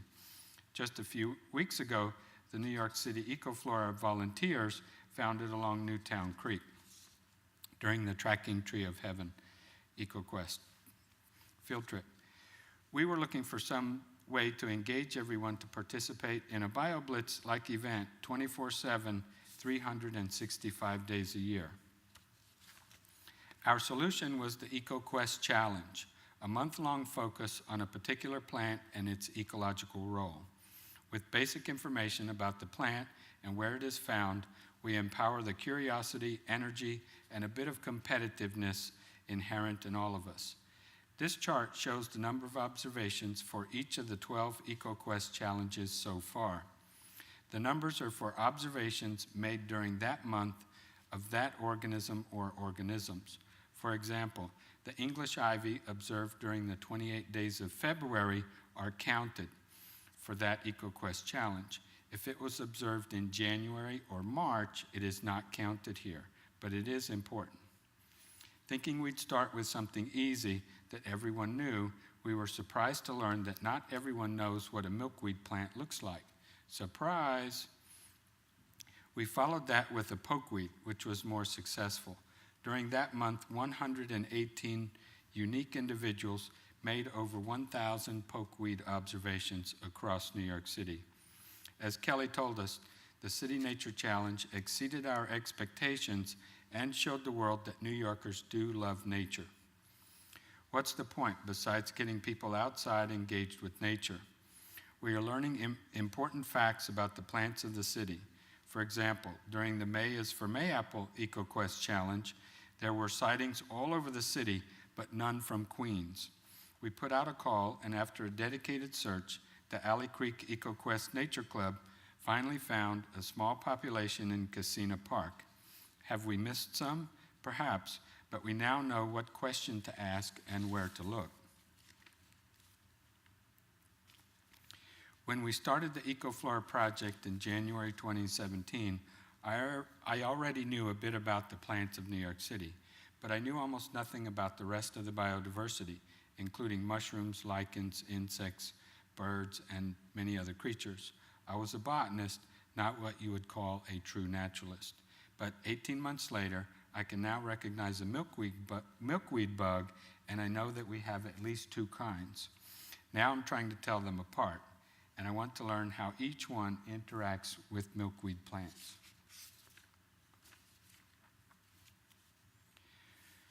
We all know birds are important fruit dispersers, but there is surprisingly little direct evidence what they eat and little direct evidence that they eat this or that plant. And from the plant side, there is even less information available on who disperses the seeds. Thanks to Kathy Weiner, we now have direct proof that the red-breasted grosbeak consume pokeweed berries and presumably disperse the seeds. This image is from a video she took in Central Park, available on YouTube as well as iNaturalist. Note the juice running down the bird's beak of the pokeweed. One by one, observations like this reveal the many threads that make up the web of life in New York City. Lichen studies going back more than 150 years show a steep decline in the diversity and abundance of lichens to a low point in 1970 and then a steady increase. The trend corresponds to air quality or lack of it, especially sulfur, nitrogen, fluoride, and other pollutants. As communities across the world enacted regulations to control air pollution, we've seen the lichen diversity rebound, even in heavily urbanized areas like London, Paris, and New York. In 2016, Jessica Allen and Natalie Howe found that 17 species had already colonized Fresh Kills Park, which was an active landfill only a few years before. Their study was the first lichen inventory for any place on Staten Island. On this bitter day in December in Central Park, Nova Patch led a group of citizen scientists on a lichen foray in which we found 6 species of lichen on just one old elm tree. Plants do more than just make life possible, as if that was not enough. They also provide inspiration and inform our cultural heritage. The original 13 sweet gum trees planted by Alexander Hamilton at his estate in Upper Manhattan are no longer there. We know because Victoria Johnson, Markley Boyer, and I went to look for them. There is an apartment building where the trees once stood. But the National Park Service thoughtfully planted sweet gums around the new site of Hamilton's Grange, and we documented those on iNaturalist, pictured here. How many of you have heard of the virtual reality game Pokemon? No, you don't have to raise your hands. Well, did you know that the spicebush swallowtail butterfly was the inspiration for one of the characters, the Caterpie? It's true. While thousands of people were wandering around like zombies looking for a make-believe creature, Ansel Oman was busy tracking down the real caterpillars and taking stunning pictures like this one and learning more about their biology. During the Look for Laurels EcoQuest Challenge, 30 spicebush swallowtail butterflies were observed, along with 1,308 spicebush plants and 960 sassafras trees. This chart shows the total number of plant and animal observations recorded by iNaturalist for New York City. As Brian mentioned, iNaturalist became more user-friendly just as we were starting the EcoFlora project. It was perfect timing. In March, with the help of project coordinator Ben Mertz, we recruited 40 volunteers to make observations of mostly plants on the grounds of the garden. From March to October, volunteers made over 5,000 observations just on the garden grounds. Note that first spike there in the spring of 2017. In August and September 2017, we see another spike that corresponds to the start of the EcoQuest challenges, August, September, October 2017. You've heard the phrase, winter is coming, everybody who's seen the television show. Well, it came last year, and we can see the result, the drop in observations for the winter time. But things pick up again with the very popular sweet gum and English ivy EcoQuest challenges you see in the springtime there, the early winter of 2018. And after the City Nature Challenge we heard about from Kelly, things get really interesting. Note that May, June, and July are all double the previous average of observations. The City Nature Challenge engaged a lot of people, and as you can see from the chart, they are staying engaged. We can also see in this next chart, the numbers of unique observers illustrate that more clearly. The average number of monthly users has tripled and continues to increase. The trend lines on both charts are somewhat between a linear increase and an exponential increase. Both are very gratifying and will have impacts we can't even measure. This image shows the total number of Tree of Heaven observations worldwide and a map of their locations. Almost 60 observers in New York City participated in the Tracking Tree of Heaven EcoQuest Challenge that just concluded. They logged 4,098 trees across New York City. That's more than half of the global total of all Tree of Heaven observations. We could study this map for hours, and believe me, I have. Two salient points going forward are where is engagement strong and where could it be better. The map tells us all we need to know. We have our work cut out for us in the South Bronx, Bensonhurst, Midwood, Canarsie, Jamaica, and East New York.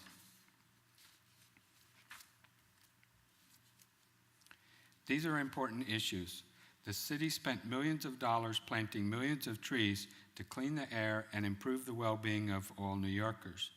Now those trees, along with the grape, apple, and maple sugar industries, are threatened by the sap-sucking spotted lanternfly that uses the Tree of Heaven as an obligate host to rear its young. With close proximity to New Jersey and so many Tree of Heaven, New York City is already targeted as a likely hotspot for this insect. The map we just saw of Tree of Heaven occurrences is publicly available open source data. The New York State Department of Conservation can download a spreadsheet of all 4,098 occurrences to inform the monitoring for this pest. I know you're going to ask, the counties where this insect has been observed in New Jersey, Mercer, Warren, and Hunterdon, not far away. We are animals, and we have a natural affinity to other animals with 4 limbs and forward-facing eyes. Even toddlers can recognize most of the animals on this screen. They might even be able to tell you the animal's name, where it lives, and even some of the conservation challenges these animals face. Corporate logos might be even more universally recognizable than these common iconic animals. Brian mentioned plant blindness. That's not just an affliction of everyone else outside this room. We all have some degree of plant blindness. The greatest naturalist of all time, Alexander von Humboldt, saw nothing but a wall of green when he first got to the tropics. Most people are so removed from plants today that few can recognize these iconic plants, including the 3 plants across the bottom that supply the majority of our calories. Even if you count animal feed, the proportion of these plants in our diet is even higher. On the left is rice, in the center is corn, and the right is soybean.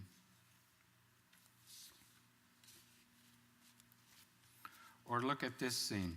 Is this a healthy, thriving ecosystem with the diversity of plants and animals? Or is it a decimated landscape dominated by 3 invasive species, Phragmites, Norway maple, and mugwort? Being able to tell one from the other and the processes that drive ecosystems in and out of these states is one of the major goals of the EcoFlora project. Shinrin Yoku, which we learned about a moment ago, works because the diversity of plants release a diverse cocktail of aromatic phytochemicals that our bodies evolve to metabolize and respond to. The science is there, but we don't need the studies to tell us that diversity is good. Our survival depends on it. Now, I'm sorry for this complex slide. I think that even a monarch would be confused about all the pictures here, but bear with me, we're almost done. In 1800, there were 11 species of milkweed plants in the New York City region. 7 are still here. They are the large images around the top, sides, and middle of the screen. The 4 smaller images across the bottom are the species that have not been seen since 1950 or before. Only 3 species of milkweed are common in New York City today: the common milkweed, butterfly milkweed, and the swamp milkweed. The green comet milkweed is only known from serpentine barrens on Staten Island and has not been seen in the rest of the city since 1898. The poke milkweed, Asclepias exaltata, was seen in Brooklyn and Queens as late as 2001, but I have not seen it myself in New York City. And finally, the four-leaved milkweed, Asclepias quadrifolia, was last documented in the Bronx in 1987. We would like to thank Sarah Rawl, a volunteer ambulance assistant and prolific observer and identifier, and with almost 10,000 identifications, Sarah is the most prolific identifier of New York City observations. And thank you to everyone who helped design this project, who participated in our early workshops, and who have made observations in the past 18 months. I wish we could have shown pictures of everyone and highlighted more of their wonderful observations. Please join the Monitoring Milkweed EcoQuest Challenge and see how many species you can find. Tell your friends to plant more milkweeds. And join our iNaturalist training workshop on Wednesday, August 27th from 2 to 4 p.m.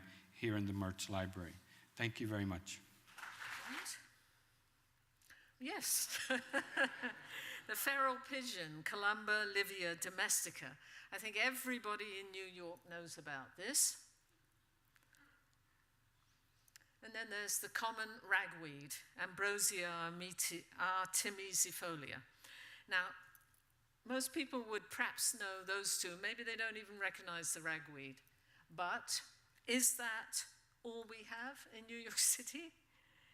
Actually, there's plenty of nature in the big city, but it's often overlooked and underappreciated. As humans, we tend to prefer our house plants, our garden plants, and our own domesticated pets over organisms such as weeds and bugs. Okay, now, where do we find wild nature in the city? I wanted to let everybody know it is totally possible for you to become a fully fledged naturalist, even if you live in the most intensely urban part of New York City. Wild nature is always right here around you. Sometimes it is literally on your doorstep or outside your window. Sometimes it's even in your apartment. But wherever it is, the New York City EcoFlora project wants to know about it. So you can become a citizen scientist and help our understanding of what's happening in the natural world. So iNaturalist, what is iNaturalist? You've heard a little bit about it already today. It's a smartphone app and a website. It's set up to allow people to make nature observations. If anybody here is not already signed up, I urge you to try it out. I think you'll enjoy it very much, and it's really easy to use. If you stick with it for a while, you'll learn a tremendous amount that will both enrich your life and enrich the way you experience the city. That has certainly been the case for me. I'm grateful to the founders and staff of iNaturalist, the hundreds of other people who have identified so many of my observations, and to all the iNaturalist observers that I have interacted with, met in person, and been out in the field with. We often affectionately call this great platform iNat. iNat is not just a lot of fun. All iNaturalist observations of any kind are eligible for use by research scientists, and all the iNaturalist observations, which reach research grade, go into a worldwide scientific database, already mentioned, GBIF, the Global Biodiversity Information Facility. That means that every observation of a wild organism is a useful data point. So, all you need is a smartphone and some curiosity. You download the iNaturalist app for free from the App Store. I'd like to reassure you, you do not need to be a good photographer. You don't. Any kind of snap will do, as long as somebody can make out what the organism is. You do not need to know the names of any of the organisms you're photographing or have any idea what they are. Hey, I rolled over a dead log. Is this small yellow blob a fungus? Or is it a slime mold? Or is it perhaps a spider egg case or a salamander egg? You don't need to know. because iNaturalist's computer vision identification tool and a number of experienced iNaturalist users will help you identify your observation, perhaps right away, or perhaps over the following days, weeks, months, or years. So it's absolutely fine to start with no knowledge at all. iNaturalist is designed to be very easy to use, even for complete beginners. And iNaturalist is supported by the California Academy of Sciences and by National Geographic. So this is the iNaturalist webpage for the New York City EcoFlora project, shown on a desktop computer. And I'm pointing at the add observations because I want everybody to add observations. Now, this project allows all of the iNaturalist observations that are made in New York City to be immediately scientifically useful.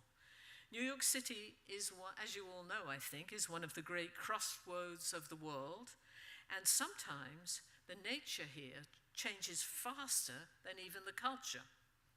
We need to know what's happening here, which organisms are disappearing or declining, and we need to know if new introductions are appearing, escaping from cultivation, or expanding their range. I have 730 different species myself that I've observed in the city. Now, for concentrated nature observing that's traditionally picturesque, parks and beach areas are an obvious choice. As you know, not all of New York City is intensely urban. You'd be surprised how many beautiful places you can find that are just a short bus or subway ride from your home. New York City has so many parks, and most of them are at least somewhat wild in places. So this, which we already saw a related slide that Kelly showed you, is Alley Pond in Queens, and it's a mini nature challenge, which was a sort of practice training session before the City Nature Challenge, thanks to Daniel Ather. And this is on one of my favorite places, technically part of Manhattan, and that's Randall's Island Park in the East River. Now, this is a view from the sort of south western corner of the island, looking across of Randall's Island, looking across to the FDR and the rest of Manhattan. And this is Chris Gigenti, who's the Natural Areas Manager of Randall Island, and 2 marine biology students. So I first visited Randall's Island in April 2017, and I soon started to try to record all the biodiversity. I strongly recommend Randall's Island as a place to visit and explore. If you haven't been there in years, or maybe not in decades, it is really transformed and all for the better. So on Randall's Island, I've currently recorded 520 species. This is the webpage for the Randall's Island Park Biodiversity. If you do go there and you're interested in seeing what's already been recorded there.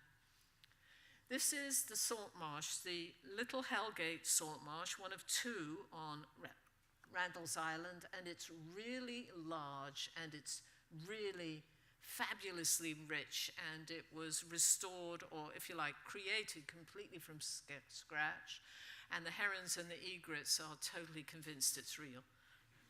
This is the edge of one of 81 sports fields on Randall's Island. Yes, they managed to pack 81 sports fields and a lot of nature into the island. And here we have our own Daniel, and again, Chris Gigenti laughing at my joke. And okay, and here, this is a rather unpleasant looking patch of almost bare ground, just not quite under the span of the RFK, Triborough Bridge. And what could possibly be living on this extremely urban and rather nasty looking patch of almost bare ground? It's the salt marsh sandspurry, Spergularia maritima. Now these plants grow where the salt and grit sprays off of the traffic, sends it up and sprays it off of the roadway, because the highway is sprayed with salt and grit during snow and ice in the winter. And when that salt and grit drifts down and lands on that patch of bare earth, it creates a sort of mini beach, an artificial mini beach. And to botanists, this might be old hat, but to me it was really amazing to discover that. I thought that was fascinating. The flowers are small, but they're very pretty. And this, we think, this was photographed not very far away with the salt and grit that's blasted off of Central Road on Randall's Island. We think this is the red sand spirey, Spurgularia rubra. Okay, this also on Randall's. When I found this a year ago, a little more than a year ago, at that point I think Daniel told me that that was a new record for New York City. Spanish needles, Bidens bipinata. It's been found several times since then. And just to keep me entertained, there's a couple of small, rather aged shells of land snails found in the around the roots of grass on Randall's. That's the rounded snail Discus rotundatus and the slippery moss sail Cochlicopa lubrica. So I've recorded 13 land gastropods, including 3 slug species, 2 freshwater snails and 1 freshwater mussel, although it's not a river mussel, but a small, probably invasive mussel, as well as 3 salt marsh snails in that beautiful salt marsh you just saw. Okay, now back to plants. Well, at least actually I lie. This is a plant and a fungus. So this is the black thing coming out of the grass seed head. There is the rye ergot fungus, Claviceps purpurea. I found it this summer and I was very excited to find this because I've read about it, but I've never seen it in real life. This fungus that affects rye grains was responsible for numerous outbreaks of poisoning from contaminated bread in the Middle Ages. And I think the grass species is wild Canadian rye, I think. Okay. So, yeah, this was a big treat for me to find ergot. Okay, this is a small beach on Randall's Island. And it doesn't look like much, but I was amazed to report that I have found 18 species of marine bivalves and 1 obligatory estuarine bivalve on the beach as shells mostly, but occasionally as live ones on a very low tide, and 12 species of marine gastropods. So here's just to, again, keep me happy. Again, all my photos are taken with a smartphone, so they don't have tremendously high resolution, so some of these might be a bit blurry. This is the common periwinkle, Littorina littorea. The 3-line mud snail, a juvenile, Tritia trivitata. This is a very tiny juvenile of the soft shell clam that many of you have enjoyed and eaten, I'm sure. And this is the shell of a very, very young juvenile of the hard clam or quahog that I'm sure many of you have eaten. And then I couldn't resist putting in a couple of seaweeds. There's some very pretty seaweeds in Randall's Island during the summer months. And this is, I believe, Grinnell's pink weed, Grinellia americana. I have a soft spot for things that have lovely names. And then gutweed. Not quite such a picturesque name, Ulva intestinalis, because it's it's hollow like a section of gut. Okay, and then leaving Randall's, this is a little beach in Riverside Park South on the Hudson River at roughly about 63rd Street, and again, it doesn't look like much, but if you poke around, there's quite a few interesting things there, including, this washed up dead, but this is the American eel, Anguilla rostrata, which is actually an endangered species. So, and I wouldn't have found that there unless it had washed up dead, but apparently fishermen do catch them in the Hudson. I hope they release them. And talking about parks, Carl Schurz Park is not far from where I live on the Upper East Side. So I was finding pearlworts, Sagina species there, and Daniel looked at them with me, and there are, in a wall that's shaded over in the wall, I think it's from the 1930s, stone wall. There's this species and another one, very, very different, sprawling, lanky one, and they're growing like right next to one another, and we've sent them away to some experts, Daniel has, pressed, and we'll find out what they are, because there's several Saginas in the city, and perhaps even some new ones we don't know about yet. So, yes, parks are good. Well, they're somewhere easy and pleasant to look in. And then Daniel was mentioning the Italian Arum. This isn't a very good picture, but I like it because it's got me in it, but it's also got Carrie Seltzer, who's now one of the staff of iNaturalist, and we're pointing at the Italian Arum, and I spotted it sometime before this, and I was looking at it thinking, wait a minute, that looks familiar, and then I remembered that I had seen it for several years. This is Wave Hill Gardens in the Bronx, and this is a few years ago, and as you can see, it stays green and healthy looking all through the winter, even in the snow, but I haven't talked to them at Wave Hill, but I hope they're going to dig it up and throw it away and put something else in there instead. So, and here it is on Randall's Island. On Randall's Island, several years ago, in a difficult spot, they planted some of it, and over the intervening years, it spread and it spread and it spread until it covered an area that was maybe 100 yards long, and they've been digging it up and trying to eliminate it, and maybe they're doing fairly well with that, and I wish them a lot of success. And this is Daniel's paper about, Daniel and co-authors paper about Italian Arum, and he was nice enough to put me on as a co-author. So I have 49 papers published, 48 of them are on mollusks, one of them is on moths, and now I have a botany paper. So I wanted to say that I wanted to emphasize that parks and nature reserves aren't the only thing we have in New York City. There's plenty of nature outside the parks, right on the streets and avenues. So tree pits. This actually has motherwort and sweet Annie in it. Traffic islands. We're trying to turn the traffic islands into gardens, but a lot of them are quite wild. If you peek through hoardings, you can find vacant lots. There's a princess tree growing like crazy. This is a little flower bed not far from where I live, and you notice the hydrangeas and so on, but it also had 70 ailanthus seedlings in it, not surprisingly. Planters that aren't kept up very well have all kinds of weeds popping up in them. The weeds come up through gratings.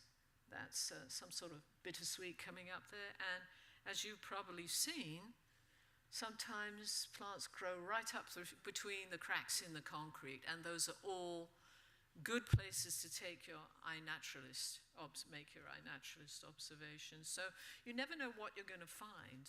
Many of the things that you see, especially in these very urban settings, might be common species, but sometimes you find rarities or a species that's entirely new to the city. So one block west of Columbus Circle, this is quite a large dragonfly. It's the great blue skimmer, even though this one is not very blue. It's the great blue skimmer, Libellula vibrans, and this is apparently quite a rare sighting. So I'm sure it came from Central Park and just flew a block west. Because I didn't identify it, dragonfly experts identified it for me on iNaturalist. And then this is, it almost looks like it's deliberately gardened, but it's 10 blocks north of where I live. It's the back of a very large building, and it's a north-facing bed that's full of soil, but with no deliberate plantings at all. And I've actually recorded a total of 60 species of wild plants in this bed, you know, and some of them are native and some of them are introduced. But it's quite a long bed, and obviously it's doing quite well with what it's producing. I hope they don't decide to weed it. Okay, so white campion and fat hen, shaggy soldier, sow thistle, and chickweed. White campion Silene latifolia, introduced from Europe. White campion, when I was a little child, it was one of the first species that my mother taught me the name of, so I have a particular fondness for it. This, I believe, is lemon balm. It smelled absolutely wonderful. Melissa officinalis, introduced from Europe. I didn't even know that could be a weed, so that was a big surprise to me. Then clasping Venus's looking glass, Triodonis perfoliata, that's native, and I hadn't seen that anywhere else until I found it in this bed, and there's quite a lot of it. Indian tobacco, Lobelia inflata, that's another native, very, very pretty little plant. So that was exciting to me. And climbing false buckwheat, Fallopius scandens, that's another native. And for a while I was we were puzzling over these very small rosettes, very pretty, but being I'm a very recent botanist and a naive one, I didn't know you have to crush the leaf and sniff it to see if it smells, and also like tear a leaf to see if the sap is milky or not. But I think we managed to work out that this is a very young example of Indian tobacco. So, okay, and then since we're interested in interactions of organisms, sorry, here we go. Here we have three organisms. There's New York carpenter ants that are farming aphids on bog yellowcress, Roripa palustris. That's a native, apparently. And that's what bog yellowcress, it's a little, small, not very happy plant that's growing partly surrounded by concrete, but that's what it looks like if you don't know. And then this is the common sow thistle, Sonchus oleraceus, introduced from Europe. And here's not a very good picture of the aphids feeding on the sap. And I've developed quite a soft spot for leaf miners, even though I don't know much about them and can't identify them very well. But there's leaf miner damage in a white cloverleaf, Trifolium repens, introduced from Europe. And the leaf miner, I think, is a fly in the genus Lariomyza. So that's pretty cool. Now this is at the front of the exact same gigantic building, and this is a raised bed, and it's planted, as you can see. Here it's just, you can mostly see the hydrangea. That's a closer shot of the same flower bed. But it's got hydrangea and it's got buxus box, but not very carefully weeded, I'm glad to say. Okay, so you can't really see, but that's the common morning glory sneaking in down there. And 2 weeks ago, I think it was, or maybe 2.5, I found this, which is definitely my most interesting recent discovery. And this is tropical Mexican clover, Richardia brasiliensis. It's introduced, it's a native of South America. And apparently the species is new to New York City, new to New York State, and maybe new to the entire Northeast. Apparently it's gradually spreading up from the south. So I've got some more pictures of it. It's a pretty couple of, That's my finger, so you can see how big. This shows you more exactly how big the flower is. And here's a close-up of the flower. So I was very happy to find this. Now, will it become a problematic invasive in New York City? Maybe, maybe not. But we'll find out, hopefully, if we have enough people keeping their eye open for it. So I just wanted to say, keep exploring, and don't forget the outer boroughs. This is Tottenville Station on Staten Island, which you can get to via the little above-ground subway, a cute little railway that costs almost nothing to go all the way out to the tip of Staten Island.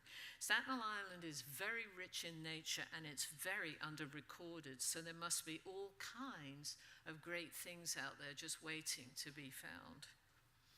And this is a winter sunset on Coney Island, in Brooklyn, of course.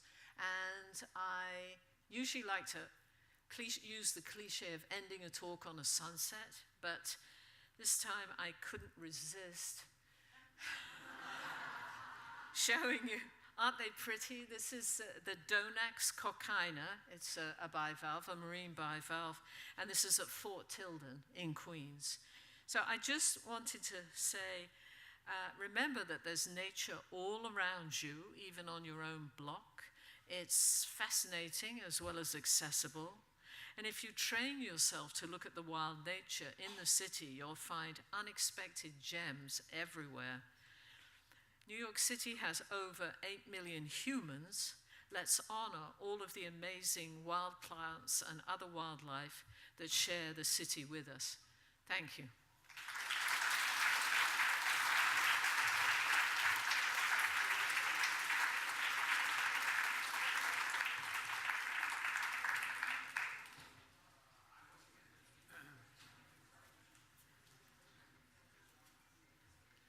So now we come to the end of our program, and Daniel, would you like to come up and help me with the awards? We have some awards to give to some people that have been outstanding this year.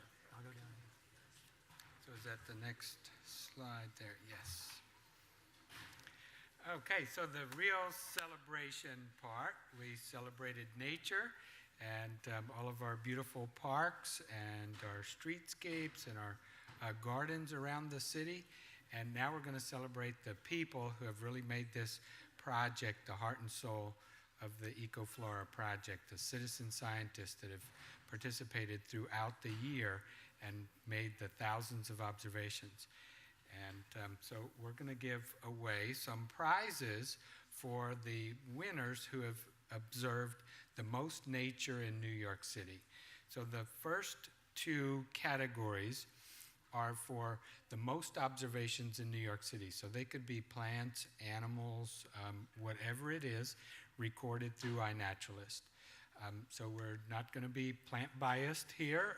This is anything. So if you want to challenge Susan in her snail mollusk observations, you can try to do that, or you can do flies or ants or whatever it is you want, and you can try to win the contest for next year.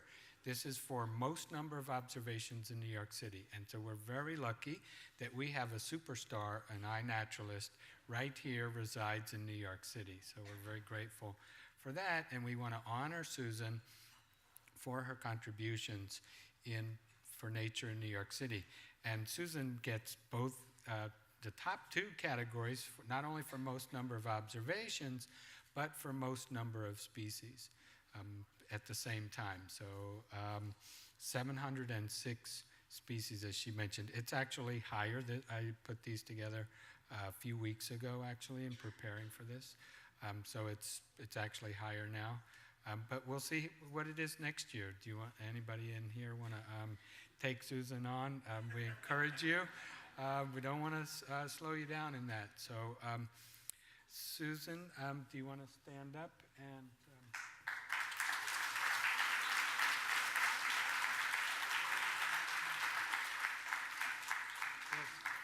You only get one pair. These are close focus and far distance binoculars, so they can be used for observing birds far away and also insects up close. So they're specialty naturalist binoculars.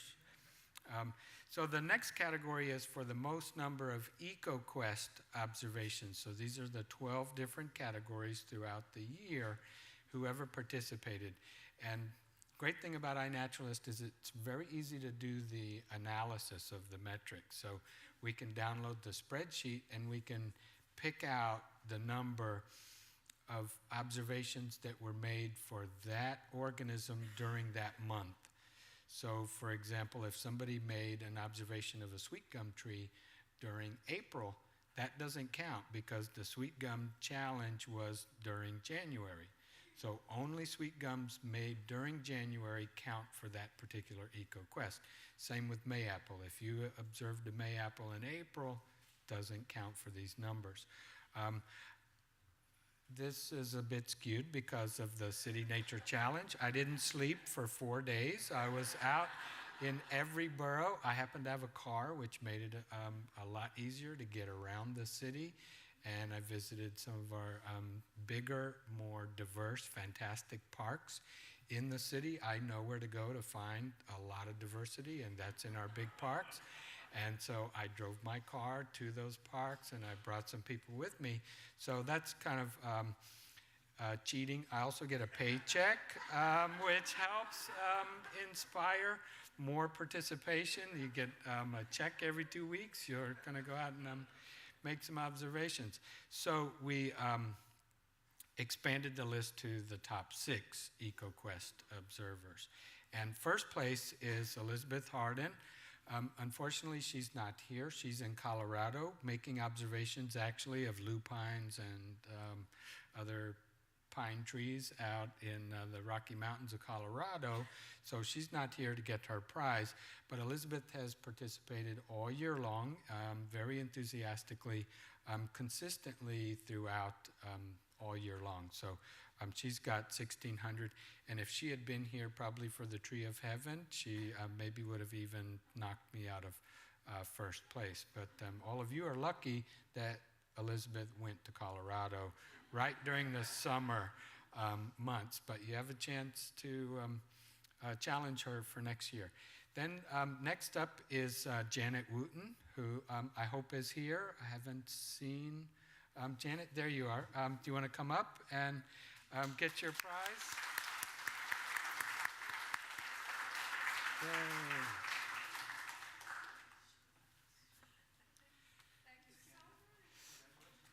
So, thank you.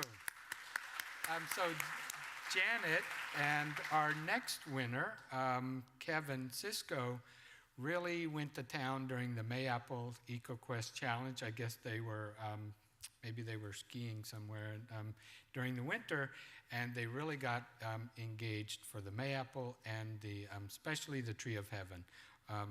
And as I said, these numbers are a few weeks old, and Janet and Kevin were actually battling it out for the top observer of the Tree of Heaven. And every day I would look at the numbers, and it would be 1,015, say, for Kevin, and then Janet would go to 1,020, and she would be in top spot. They were going back and forth. But that's so much fun, and we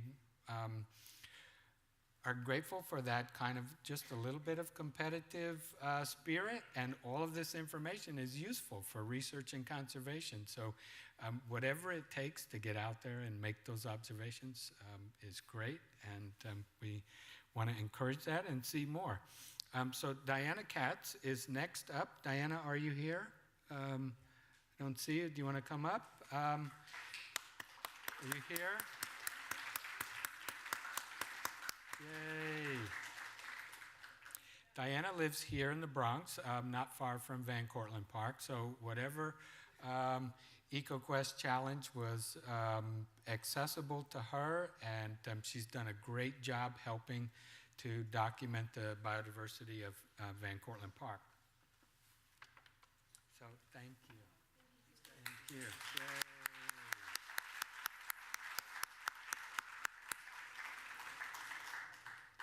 Yay. And next on the list is Ira Gersenhorn, who also can't be here. He's earning a paycheck as we speak now, working. Some of you might have seen Ira in the New York Times recently, swimming in the Hudson River. So he's one inspiration, I think, for me and probably for a lot of us. A person who really lives his conservation ethic. He's swimming in the Hudson River. And he's out there observing all the other nature across the city. So we congratulate Ira and give him a round of applause too. So we have binoculars for Elizabeth and Ira when they come. Yes? Oh, I'm sorry, Kevin. I skipped right over you. So Kevin, do you want to come up? And I'm sorry. I'm going too fast. So, Kevin, thank you. Appreciate it. Okay. Thank you. Sorry about that. Thank you. Yay.